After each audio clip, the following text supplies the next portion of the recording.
ইসলামী ব্যাংকের কয়েকজন স্টাফ এখানে এসেছেন যারা চাকরিচ্যুত হয়েছেন। তারা বলছেন ইসলামী ব্যাংকের অফিস তো আর মতিঝিলে নাই, কই গেছে? বলছে এটা এখন মগবাজার থেকে পরিচালিত হয়।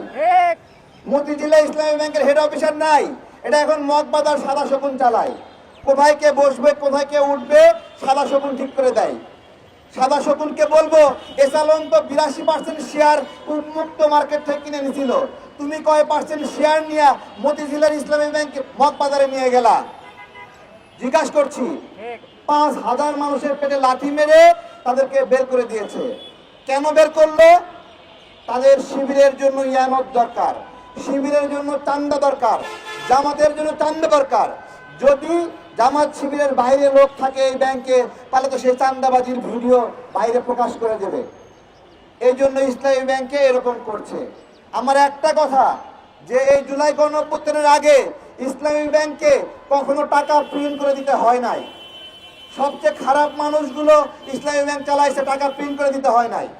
অথচ যখন জামাতের দখল করছে, বাংলাদেশ ব্যাংক থেকে টাকা প্রিন্ট করে দিয়ে ইসলামী ব্যাংকে ভর্তি দিতে হয়েছে। এতদিন ইসলামী ব্যাংক লস খায় নাই, কিন্তু যখন জামাত নিয়ন্ত্রণ নিছে 3000 কোটি টাকা লোকসান হয়েছে। এই টাকা কেন লোকসান হলো? কে খেয়েছে? কে খেয়েছে? ইসলামী ব্যাংকের কর্মকর্তারা জামাতে ইসলামের নির্বাচনের গোপন মিটিং এ অংশ নিয়ে তারা পরিকল্পনা করে কিভাবে নির্বাচনে বিজয়ী হবে। একটা ব্যাংক কখনো এইভাবে রাজনৈতিক কার্যক্রমে যুক্ত হতে পারে না? বলেন, একটা ব্যাংক কোন রাজনৈতিক দলকে মাসে মাসে চাঁদা দিতে পারে? একটা ব্যাংকের কর্মকর্তারা ইসলামী ব্যাংকের বিভিন্ন ব্রাঞ্চের কর্মকর্তাদেরকে বাধ্য করা হচ্ছে তারা জামাতে ইসলামের বিভিন্ন শাখার ফ্যান কিনে দেবে। ফকিন্নির বাচ্চা, ফ্যান কেনার ক্ষমতা নাই, ইসলামী ব্যাংকের কর্মকর্তাকে বাধ্য করিস কেন? কি ফ্যান কিনতে পারস না, রাজনীতি বানাইতে আসছস? হ্যাঁ, ইসলামী ব্যাংকের কর্মকর্তা তোমাদের ফ্যান কিনে দেবে। তো এই সকল আমি সরকারকে বলবো, আপনারা সিদ্ধান্ত নেন যে ইসলামী ব্যাংকে এই জঙ্গি কার্যক্রমে আপনারা সম্পৃক্ত হতে দেবেন কিনা, দেবেন কিনা? আপনাদের দায়িত্ব, ক্ষমতা। যদি দেন তাহলে ফল ভোগ করবেন। অদ্ভুত একটা ব্যাংকের কর্মকর্তারা মিছিল মিটিং এ নামে, চিন্তা করতে পারেন? হ্যাঁ,